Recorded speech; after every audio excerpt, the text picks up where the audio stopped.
So basically, in that instant, you could become a trusted CA for this company's identity provider. Absolutely. And that is exactly what I did. I created an SVG that just had some JavaScript that added my own public key to this root of trust file. I sent a link to it to the person who had access to the file. And of course, they clicked it because that's what you do. If you get sent a link, you click it. And promptly, I was the holder of the most powerful private key at the company.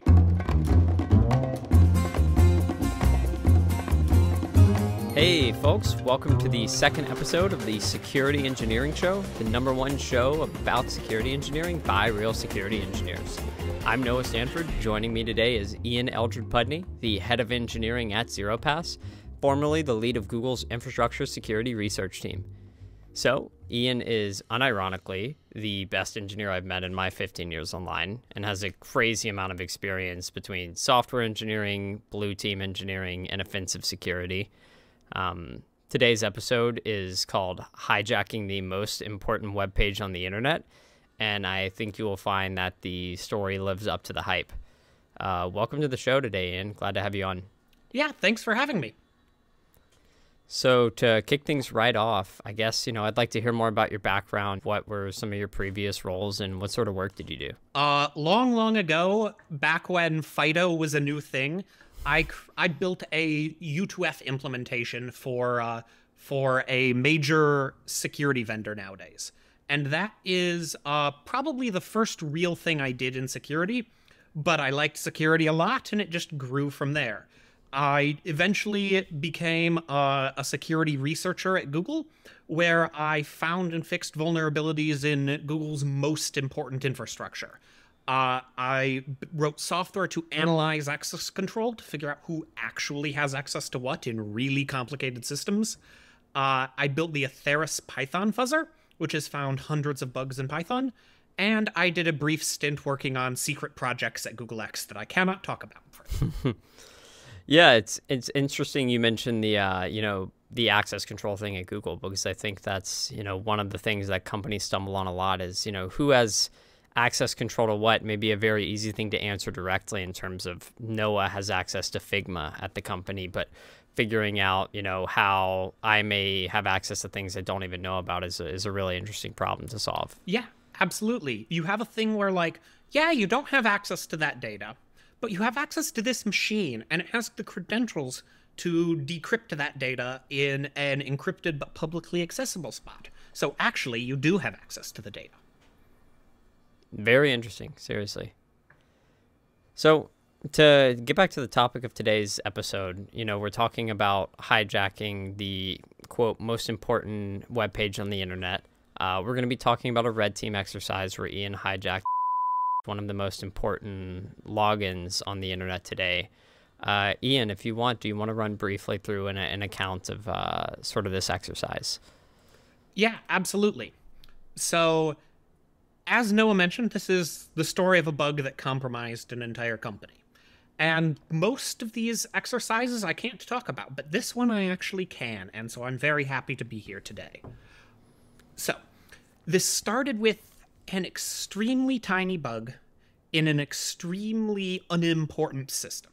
This was a system for viewing files in NFS in your browser. Just a quick and dirty tool that let you look at files, upload new files from your browser without having to connect to NFS the normal way. Like a company file share, for example. Yep, exactly. This system hadn't been security reviewed, really. But that was mostly okay, because it only had access to public data within the company. It didn't have access to anything actually sensitive. But there was a trick. If you wanted to use this tool with your own sensitive data, you could run it with your own credentials, run your own personal copy. And now it could access that data. And a lot of people did this. The thing is, though, because it wasn't very security reviewed, it had some bugs. One of which was actually a pretty classic cross-site scripting vulnerability. A lot of people don't realize this, but SVGs can contain JavaScript. And so if you make a list of like file types that are safe to display directly in your browser rather than forcing you to download, you're probably going to throw in some images. Like, yeah, it would be nice to have your browser just show you the image rather than having to download it and open it on your machine. But if you use an SVG, that's actually dangerous, because if you stick JavaScript in that SVG, now it can do anything it wants on the web page. So after finding this vulnerability, I realized it could be used for this red team project I was working on, where we wanted to insert a backdoor into the company's most sensitive code, the login portal. But in order to do that, I needed to find a sensitive file that I wanted to overwrite. And I needed to find someone who had done this thing with this viewing tool where they're running it themselves that would allow me to overwrite it. So, essentially, I wrote a script to analyze all the people who were running this tool and all of the files they could access. I processed this with a database of known sensitive files I happened to have. And I think this is a good an important point to like take a look at. Out of the amount of anomalies you found or folks that you happened to scan, how many folks did you see overall that got hit by your XSS, and how many people were actually important in the grand scheme of things? So there were probably a few hundred people who had done this thing where they ran the tool locally. And some of them had access to nothing, some of them had access to quite a lot, and there were only about 10 who had access to something that I could use for this exploit. And most of those were files that had access control in them, which is pretty important. The coolest file, and the one I ended up using, though, was actually a file that was publicly readable, just not publicly writable. It had the public keys for the root of trust for our company's IDP. If you can add a new certificate into this file, then suddenly all of the company's systems will trust any single sign-on credentials that are issued using that certificate, even though they don't actually come from the IDP, because they think they do. So basically, in that instant, you could become a trusted CA for this company's identity provider. Absolutely. And that is exactly what I did. I created an SVG that just had some JavaScript that added my own public key to this root of trust file. I sent a link to it to the person who had access to the file, and of course they clicked it. Because that's what you do. If you get sent a link, you click it.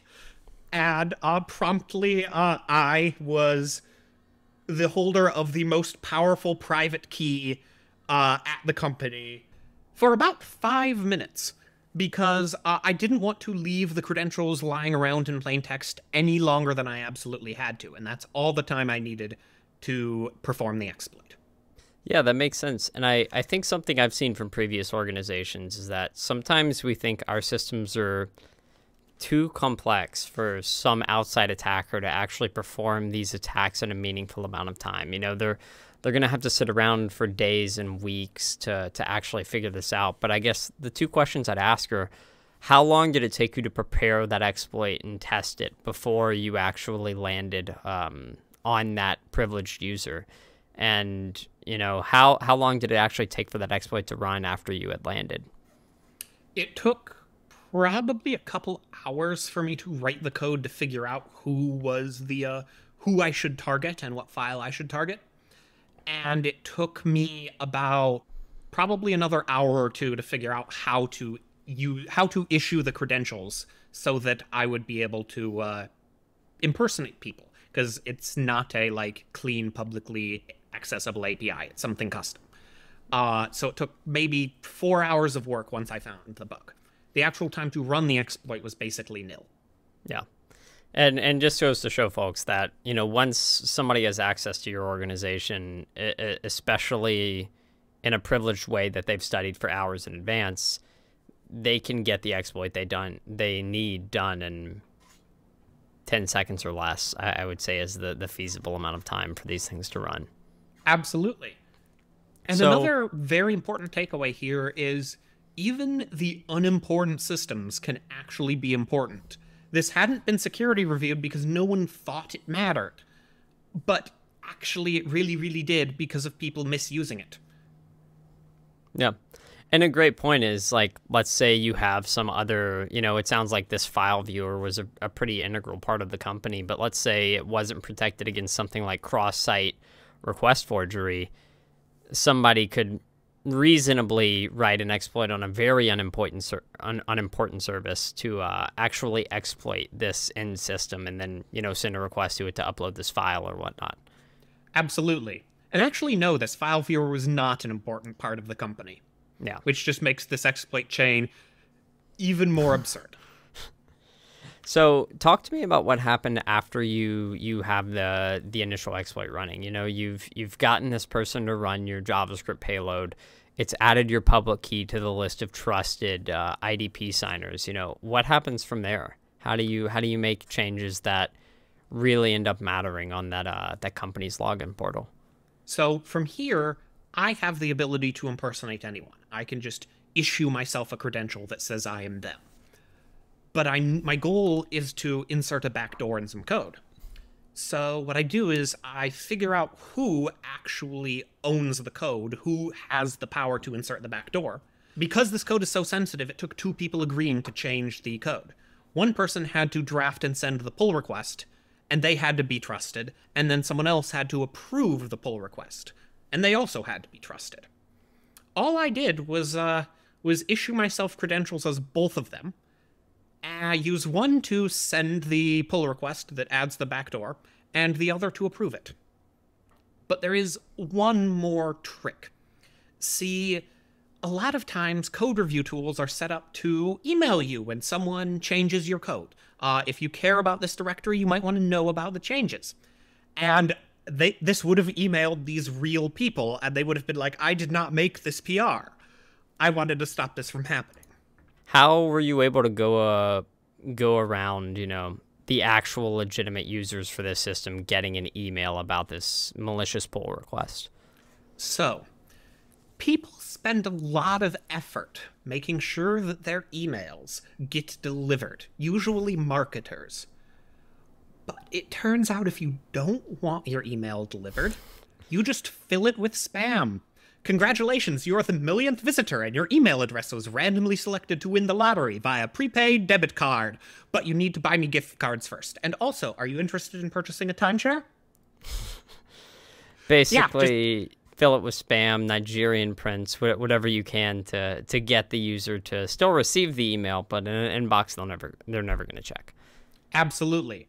All we did was take a bunch of spam keywords, put it in the description of the PR, and of course the description of the PR is included in the email, so they never ever see it. I think your emails are going to my spam. And this went off without a hitch. It makes sense. So your malicious PRs, now reviewed and approved by legitimate approvers. Congratulations, you have written awesome code that gets to go company-wide. What was the end goal for this sort of attack? The end goal here was actually to steal someone's password. That was how we were demonstrating success in this red team exercise. Ironically, the exercise actually got us something much more privileged on the way to getting the password. And then we had to find a way to drop back down via this backdoor we're inserting to get to the actual goal of the password, because just impersonating someone's more powerful than the password. But essentially all we did is we inserted the code into the front end on the login page for employees that said, if this is your username, please upload the password to this external service, and we can just read it. Very useful, and like you said, it's once you're able to impersonate, ideally the identity for anyone, you don't even need to steal passwords anymore. But I think it goes to show for this specific use case that the ability to drop back down and just show the user their password really showed the power you were able to gain by hijacking this web page in the first place. Absolutely. And in large infrastructure projects or large organizations, that actually can be tricky. you might, in theory, have access to the database layer that holds really sensitive stuff, but all the data is encoded in some complicated way, and trying to actually construct the one you want could be tricky. Like, we had to send code changes to, even though we were all powerful, we had to send some code changes. It makes sense. So I guess, thinking towards the final result of this, what ended up happening? Were you able to hijack this user's password? Yes, we were. From Sweet. there, it was effectively, let's clean things up. So we fixed the vulnerability, first of all. We did a proper security review on this tool, and eventually we just changed the model of how the tool works so it no longer can be used in this way where you give it access to data that it shouldn't have access to. So it couldn't upload files anymore. It can't upload files anymore, and it can't access private data at all. You can't get around that by running your own copy. Makes sense. Yeah, I imagine that would have upset the few hundred engineers that you guys had running the tool in the first place. What was sort of the company stance on, like, this may upset some people who this is the current workflow for today? How do we get them okay with it? So that's actually a really good question. At a company, especially a large company, trying to make changes that impact people's workflow can be very difficult and make people hate you. And what I would say, the number one goal is don't make people hate the security team. Make them like the security team for being really helpful in fighting their issues. If you do that, then when you do have to make a change that hurts their workflow, they'll be much more understanding. But how do you make those changes? Well, step one is to figure out who it actually affects. Sometimes you can do this by seeing who has used the thing you're getting rid of recently, or by seeing who might have access to something and then asking them if they actually use it. In the case of this particular tool, almost everyone who ran it themselves had, like, spun it up, used it for a little while for something, and never touched it again. It was just sitting there, chugging along. So we basically didn't affect anybody when we turned it off. So yeah, we just did that. Other times, it does seriously complicate work for your employees. And there, if you want to make your project get done, you probably want to do as much work as you can yourself, rather than forcing them to go and change how their API calls a service, or rewrite a bunch of code, or completely re-architect their deployment pipeline. Do that for them. Give them a tool that converts their code, or switches their deployment pipeline over, or whatever complicated task you need to do, and make sure that it works for almost everybody. You do that, and people generally won't be very upset. That definitely makes sense. I can imagine, giving some folks automated ways to actually migrate to the new way of doing things, or move on in a way that doesn't really affect them, especially if they're not using the tool, gives them the peace of mind that they weren't really affected in the change, and it's a very low effort change to make. Absolutely. There are some things I would recommend not doing. In particular, if something doesn't need to be done right now, probably don't file a bug about it at 5 p.m. on a Friday. I have in the past filed, I think it was about 3,000 bugs on a Friday afternoon, and got a lot of complaints, because people incorrectly assumed that because it's a security issue, they needed to stay and work over the weekend, when in reality it wasn't as important as that, and they could have dealt with it on Monday. And were these automated filings or not? And I guess, with that, what would be the takeaway for you or for the engineers in that case? That one absolutely was an automated filing. Filing 3,000 bugs by hand would take a while. Painful, yeah. And so the takeaway is, if it isn't important, maybe file it at a time when it's more convenient, or file bugs slowly over time. I did it in the course of, like, a few hours. I should have probably done it in the course of a few days, with it being 3,000 bugs. That also helps you refine your messaging. If you keep getting the same question on your bugs over and over, then maybe you should just put that in the bug description. Help people understand what's going wrong. In future occurrences, when I filed large amounts of bugs, I always did that. I would file a bug, and then like 10 bugs, and then 20 bugs, and slowly ramp it up and see what sorts of questions I got, what sorts of problems happened. And only if I was confident that, yeah, people are going to be able to fix this easily without a lot of my help, then I would start filing them all.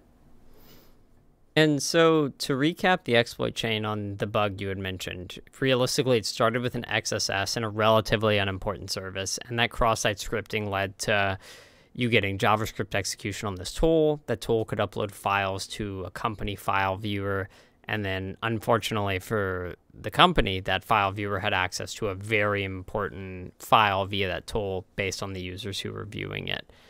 I guess, with these sort of things in mind, what would be some of the high order changes that you would think of that may prevent something like this happening in the future?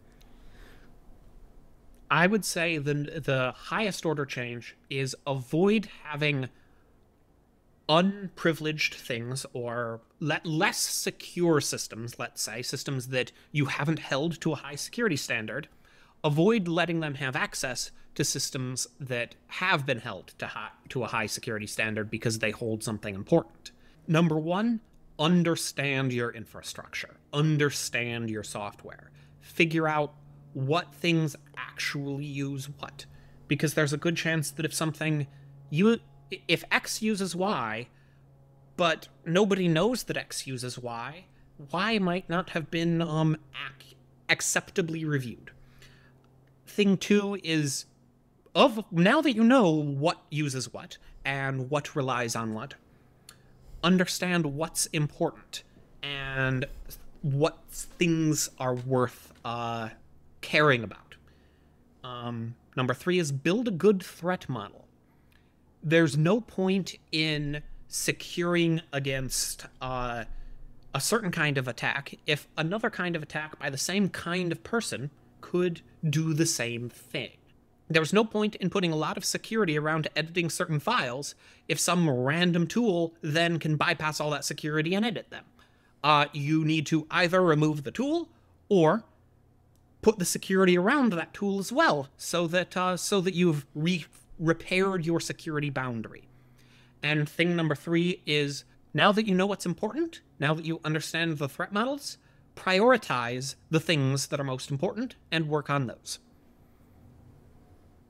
Yeah, it makes sense, especially in a case where, a lot of the times we look at our crown jewels and we try to add as much security as we can to those. There are so many low-hanging fruits in your environment that have these same sort of capabilities. It's not enough to just focus on the things have high impact. You really need to focus on finding out what could have high impact via transient permissions or otherwise. Absolutely. Well, it's been an awesome time talking today. Today's episode was titled Hijacking the Most Important Web Page on the Internet. And Ian's told us about, from start to finish, how the exploit chain worked to actually compromise one of the Internet's most important login pages. This login page could compromise any number of accounts from start to finish on some of the most important accounts on the web. I definitely appreciate your time today, Ian, and thanks for joining us. You're welcome.